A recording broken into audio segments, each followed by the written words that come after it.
Hello का जी साली जी का हाल बा? ठीक बा ए जीजाजी रउआ अपन बताई। तब भुला गेल बाड़ू जीजा के? हम कहे के भुलाई जाए, रउआ ना अपना भौजाई में बिजी रही ना।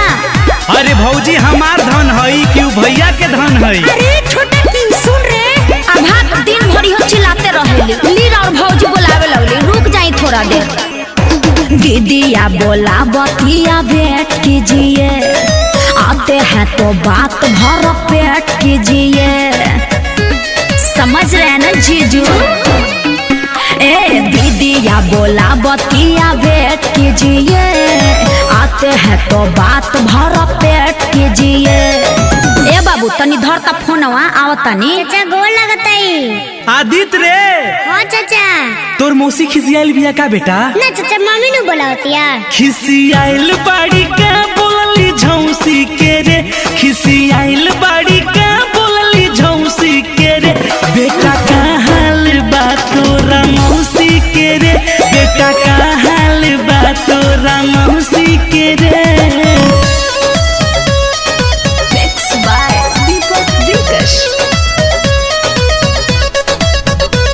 हाँ बोली जीजाजी। अरे हालो चल ना कहलू ह चल गइलू ह, कोनो बात बा का? बात का होइली सुनी, जरा तो रहे जीजा चूल्हे प्यादा, एही से दीदिया करत रहे चाल। अरे त तू काहे भाग जाता रू, कह ना अपन हाल। ठीक ठाक बाड़ू नु साली हमार, कहो ना कैसन बाटे समाचार। धर तो बाबू। हाँ बोलो चाचा। भग तोरा मौसी के मात बान्हू। ए चाचा मौसी को गाली मत दीजिए, भैंस नु चिचियातिया। अब का घास डाले गोइली हो भैंसी के रे, अब का घास डाले गोइली हो भैंसी के रे।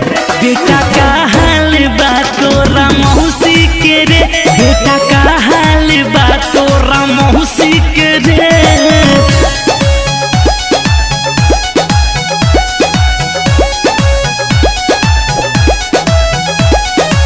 ए जीजा आइब ना, बड़ी मिले के मन करता रउआ से। ना जइबू, टाइम बताहरा हमरा से बात करे के।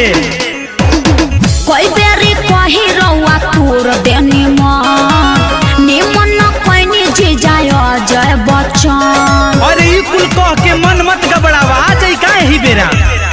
मिले के तमहन बड़ी बाटे हमार, कह तो आ जाई यही घरी ससुराल।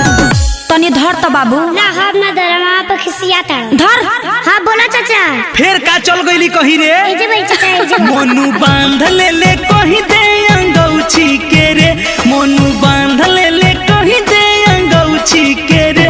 बेटा का हाल बा तोरा मौसी के रे। चाचा ठीक है बा, चाचा ठीक है बा, चाचा ठीक है बा।